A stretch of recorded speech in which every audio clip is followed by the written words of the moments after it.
Hello बच्चों, कैसे हैं आप लोग। आज हम कक्षा 12वीं के क्लास 12th के फर्स्ट चैप्टर फिजिक्स का इलेक्ट्रिक चार्ज एंड फील्ड लेकर आए हैं। इसमें से पहला लेक्चर हो चुका है चार्ज का इंट्रोडक्शन। चार्ज के बारे में हम लोग पढ़ चुके हैं कि चार्ज क्या होता है, चार्ज कितने प्रकार के होते हैं, और मतलब कि इंट्रोडक्शन जो होता है चार्ज का और इलेक्ट्रिक चार्ज क्या होता है, इससे हम लोग पीछे चर्चा कर चुके हैं। आज का जो टॉपिक है बच्चों, आज पढ़ाएंगे हम आप लोगों को फंडामेंटल प्रॉपर्टीज ऑफ चार्ज, मतलब वैद्युत आवेश के मूल गुण पढ़ेंगे कि क्या इसके प्रॉपर्टीज हैं। वैसे हम लोग पढ़ चुके हैं कि जो आवेश होता है, आवेश दो प्रकार का होता है, एक धनात्मक और दूसरा ऋणात्मक, एक पॉजिटिव चार्ज और दूसरा नेगेटिव चार्ज होता है। पॉजिटिव चार्ज एक दूसरे को रिपल्स करता है, नेगेटिव चार्ज एक दूसरे को रिपल्स करता है। और हम लोग पढ़े हैं पॉजिटिव नेगेटिव चार्ज एक दूसरे को क्या करता है, आकर्षित करता है। मतलब लाइक चार्ज एक दूसरे को क्या करते हैं, रिपल्स करते हैं, और अनलाइक चार्ज क्या करते हैं, अट्रैक्ट करते हैं। तो ये सारी बातें हो चुकी हैं।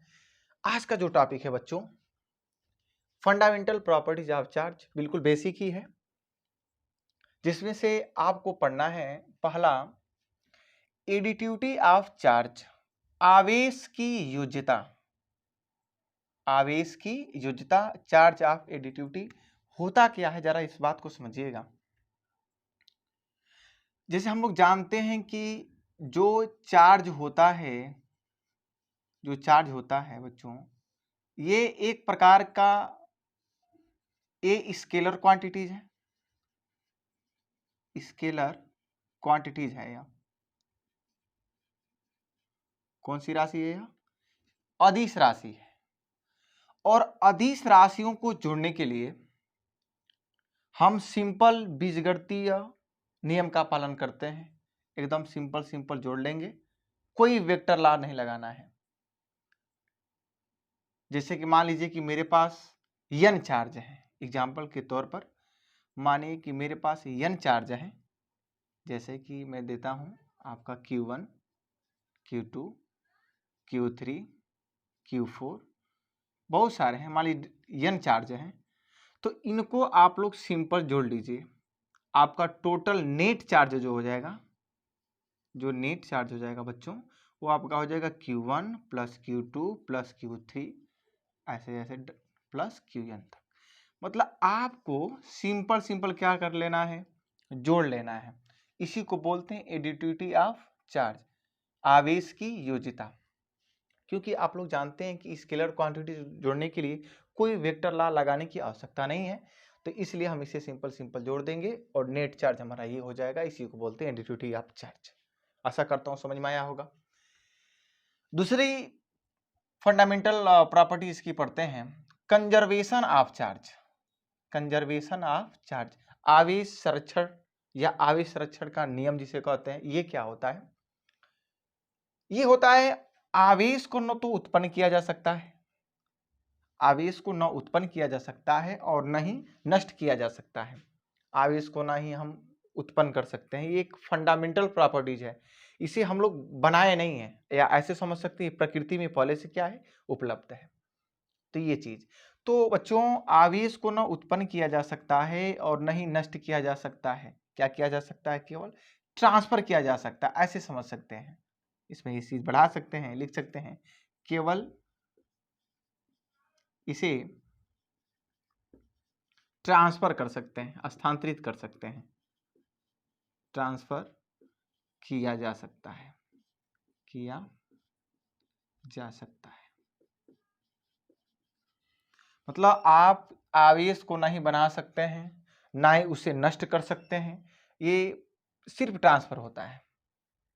ठीक, इसी बात को हम दूसरे सेंटेंस में कहते हैं कि किसी विलगित निकाय का कुल आवेश नियत रहता है। कोई आइसोलेटेड सिस्टम है बच्चों, जैसे आइसोलेटेड सिस्टम का मतलब अकेला एकदम, उसके आसपास कुछ भी नहीं है। जैसे मेरे पास कुछ चार्ज है, ठीक है, मान लीजिए मेरे पास कोई Q1 है, Q2 है, Q3 है और भी हैं, और ये जो है एक आइसोलेटेड सिस्टम है।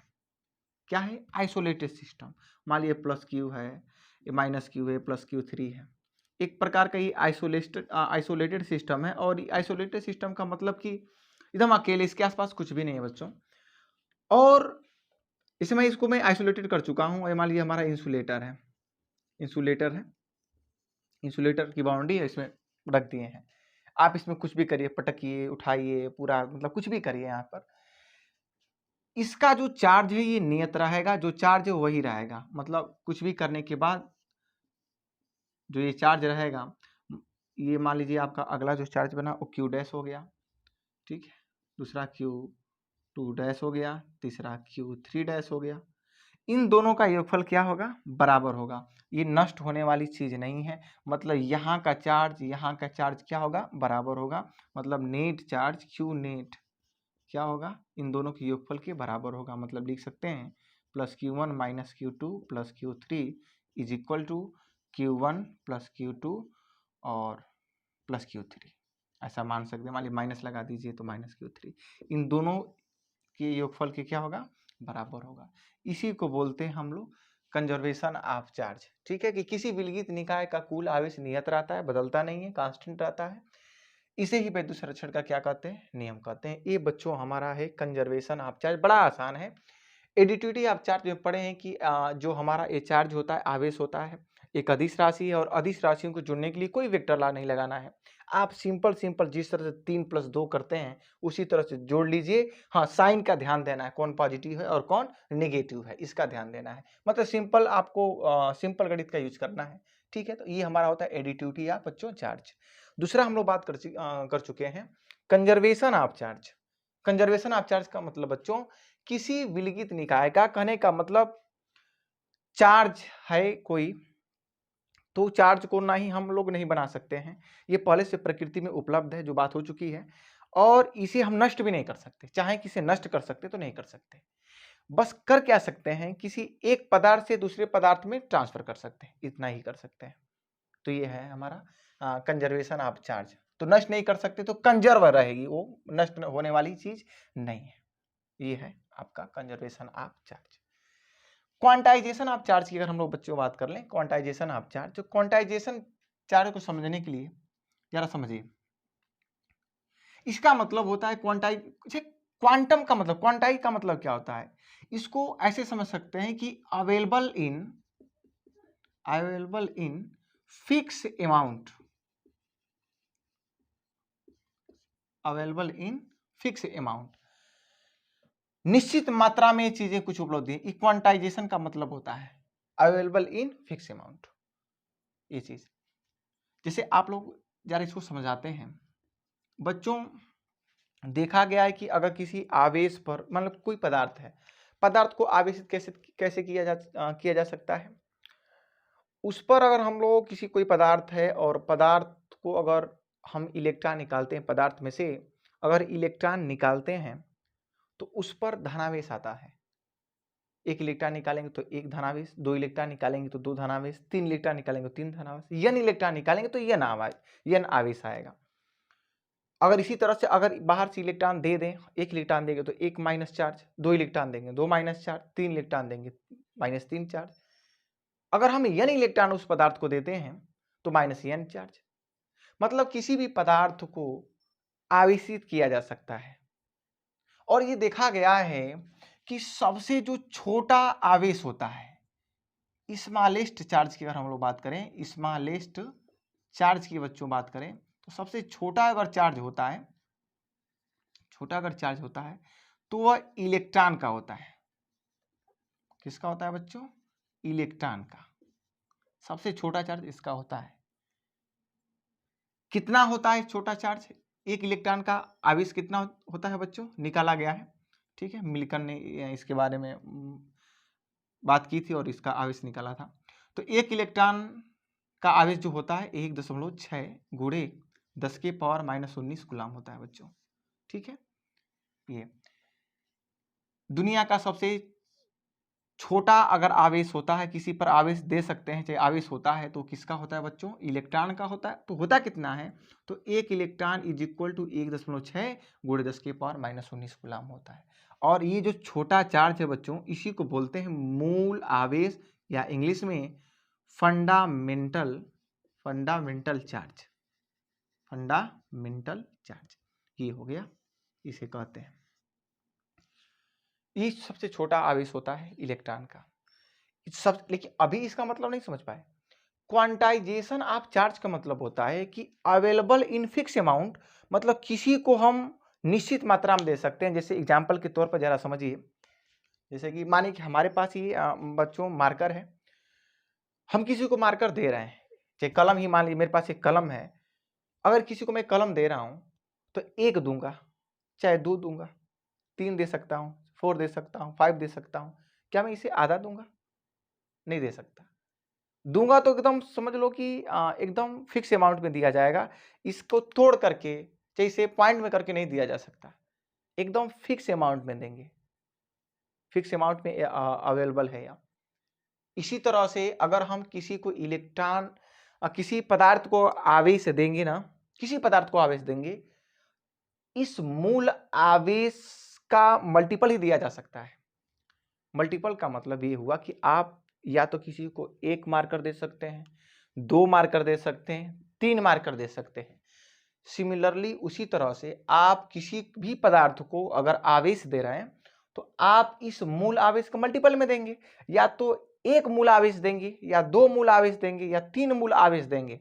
मतलब या तो इतना चार्ज देंगे, या इसी का डबल देंगे, या इसी का ट्रिपल देंगे, इसी का 4 गुना देंगे, इसी का 5 गुना देंगे, इसका 1.5 गुना नहीं दे सकते। ये होता है फिक्स अमाउंट का मतलब, या क्वांटाइजेशन ऑफ चार्ज का मतलब। अवेलेबल तो है ये आवेश, सबसे छोटा आवेश, लेकिन इसको देना है तो फिक्स अमाउंट में दे सकते हैं। इसे तोड़कर इसमें से आधा करके नहीं दे सकते, क्योंकि छोटा, सबसे छोटा चार्ज का आवेश इतना ही होता है और इससे छोटा नहीं होता है। अब देंगे किसी को तो इतना ही देंगे ना, तो इसी का डबल देंगे, या 3 गुना देंगे, या 4 गुना देंगे, ये हो सकता है। इसी चीज को मैं यहाँ पर लिखा हूं कि किसी आवेशित वस्तु पर, किसी भी वस्तु पर बच्चों, आवेश का जो मान होता है, उस पर कितना आवेश दे सकते हैं, आवेश का जो मान होता है वो मूल आवेश को सिंबल ई यूज कर सकते हैं। मूल आवेश ई का पूर्ण गुणज होता है, इंटीग्रल मल्टीपल होता है। इसे आवेश का क्वांटम सिद्धांत कहते हैं। इसे आवेश का क्वांटम सिद्धांत कहते हैं। इसी को बोलते हैं क्वांटाइजेशन या क्वांटम प्रिंसिपल। समझ में आ गया? तो इसी तरह से हम बोल सकते हैं किसी आवेशित वस्तु पर आवेश का मान मूल आवेशी का पूर्ण गुणज होता है, इसे आवेश का क्वांटम सिद्धांत कहते हैं। तो ये चीज हो गई, समझ में आया बच्चों? एक बार फिर से हम रिपीट कर लेते हैं। क्वांटाइजेशन ऑफ चार्ज का मतलब होता है अवेलेबल इन फिक्स अमाउंट, बोल सकते हैं क्वांटाइजेशन का अर्थ है। जरा इसको समझते हैं कैसे। सबसे छोटा अगर आवेश होता है, सबसे स्मॉलेस्ट अगर चार्ज होता है, तो वो होता है इलेक्ट्रॉन का, एक इलेक्ट्रॉन का। और एक इलेक्ट्रॉन का बच्चों जो आवेश होता है 1.6 × 10⁻⁻19 कूलम एक्सपेरिमेंटली निकाला गया है। ये सबसे छोटा इलेक्ट्रॉन का आवेश है, इससे छोटा नहीं होता। अब इसका अर्थ क्या है? आप किसी भी पदार्थ को आवेशित कर रहे हैं, चाहे वो धनावेशित करें चाहे ऋणावेशित करें, आप क्या कर सकते हैं, एक मूल आवेश को दे सकते हैं, मतलब इतना ही आवेश उसको दे सकते हैं, चाहे पॉजिटिव का चाहे नेगेटिव का, या इसी का डबल दे सकते हैं, इसी का 2 गुना दे सकते हैं, इसी का 3 गुना दे सकते हैं। आप 1.5 गुना नहीं दे सकते। जैसे एग्जाम्पल के तौर पर आप अगर बात करें तो मान लीजिए किसी को आवेश दे रहे हैं, ठीक है ना, तो अगर किसी को आवेश दे रहे हैं तो वो आवेश आप मूल आवेश को दे सकते हैं। हाँ, मूल आवेश मतलब एक मूल आवेश को दे सकते हैं, मतलब एक इलेक्ट्रॉन के आवेश को दे सकते हैं। ये प्लस का भी हो सकता है, प्लस का भी हो सकता है, माइनस का भी हो सकता है, या आप इसी मूल आवेश ई के, यही मूल आवेश ई का 2 गुना दे सकते हैं, चाहे प्लस का हो चाहे माइनस का हो। इसी तरह से आप किसी भी पदार्थ को आवेशित कर रहे हैं, आवेश दे रहे हैं, तो आप मूल आवेश ई के 3 गुना दे सकते हैं, चाहे प्लस का चाहे माइनस का। इसी तरह से हम समझ सकते हैं कि किसी भी पदार्थ को आवेश हम दे सकते हैं मूल आवेश के मल्टीपल में, जो बात यहाँ पर लिखी गई है। इसी को हम इक्वेशन के माध्यम से बच्चों लिखते हैं। अगर इसी को इक्वेशन के माध्यम से लिखा जाए तो एक लाइन में कहानी खत्म हो जाएगी। Q is equal to plus minus n e, ये होता है इसका इक्वेशन। ठीक है, Q क्या है? आप किसी पदार्थ को आवेश दे रहे हैं, कितना दे रहे हैं? ये प्लस का भी हो सकता है, माइनस का भी हो सकता है। यन क्या है? एक मल्टीपल है, एक पूर्णांक है। आप ई क्या है? इलेक्ट्रॉन का आवेश। ई क्या है बच्चों? Charge of electron, charge of electron, charge of electron. यन क्या है? एक इंटीजर है, एक इंटीजर है, एक पूर्णांक है। और क्यू क्या है? तो चार्ज है। ठीक है ना, ये चीज, इस सारी बातें एक समीकरण में समाहित, इसी को बोलते हैं क्वांटाइजेशन ऑफ चार्ज बोलते हैं। समझ में आ गया? अब एक इसी पर न्यूमेरिकल कर लेते हैं ना, शायद और कॉन्सेप्ट क्लियर हो जाए। जैसे यहां पर एक क्वेश्चन है कि किसी पदार्थ को 48 गुणे 10 के पावर माइनस 19 कूलम का आवेश दिया जा सकता है। एक प्रश्न ऐसा कुछ कह रहा है कि क्या हम किसी पदार्थ को इतना आवेश दे सकते हैं? आप चेक करेंगे इस इक्वेशन से, कब दे सकेंगे? जब इसमें n का मान क्या आए? एक इंटीजर आए। अगर n का मान अगर इंटीजर आता है तो कह सकते हैं कि दिया जा सकता है। देखते हैं क्या आता है। ऐसा ना हो कि दशमलव में, अगर डेसिमल में जा रहा है तो नहीं दे सकते। यही तो फील है इस क्वांटाइजेशन ऑफ चार्ज का, यही फील है कि आप किसी को आवेश कितना दे सकते हैं। आप मूल आवेश ई का मल्टीपल भी दे सकते हैं। यही बात है, जरा लगाते हैं इसको। Q बराबर एन ई पढ़े हैं। ई क्या है? इलेक्ट्रॉन का आवेश, चार्ज ऑफ इलेक्ट्रॉन होता कितना है? तो इतना होता है। कितना देना है हमको? 48 गुणे 10 के पावर माइनस 19 गुलाम। यन गुणे ई का मान 1.6 गुणे 10 के पावर माइनस 19 गुलाम। अगर देखा जाए तो माइनस 10 के पावर 19 गुलाम, 10 के पावर माइनस 19 गुलाम कैंसिल हो गया। क्या बचा? 48 बटे 1.6 इज इक्वल टू यन। यन का मान निकालिए। दशमलव यहाँ जीरो बढ़ा के दशमलव हटा सकते हैं। 16 एक कम 16, 16 3 48। यन बराबर बच्चों आ गया कितना? 30। और 30 एक क्या है बच्चों? पूर्णांक है। हाँ, आराम से दे सकते हैं, बिल्कुल दिया जा सकता है। हाँ, दे सकते हैं। तो ये हो गया। तो ये हमारा क्वांटाइजेशन ऑफ चार्ज का फील हो गया कि क्वांटाइजेशन ऑफ चार्ज बड़ा इंपॉर्टेंट है। ये इसको कई लोगों को समझ जल्दी नहीं आता है। तो ये चीजें हैं। स्मॉलेस्ट चार्ज हमारा इलेक्ट्रॉन का, और इसी के हम 2 गुना 3 गुना 4 गुना 5 गुना प्लस का चाहिए माइनस का दे सकते हैं। और यही हमारा क्या है? Quantization of charge. ये बात ये थोड़ी बहुत हिंदी में डिफिनेशन हो गई कि किसी आवेशित वस्तु पर आवेश का मान मूल आवेशी का पूर्णगुणज होता है। इसे आवेश का क्वांटम सिद्धांत कहते हैं। तो बच्चों, ये हमारा हो गया फंडामेंटल प्रॉपर्टीज ऑफ चार्ज में 3 प्रॉपर्टीज थी हमारी। Additivity of charge, conservation of charge, quantization of charge. अब हम लोग बात कर लेते हैं बच्चों किसका? हम किसी भी पदार्थ को आवेशित कैसे कर सकते हैं। ठीक है ना, कोई भी पदार्थ है, उस पदार्थ को आवेशित कैसे कर सकते हैं।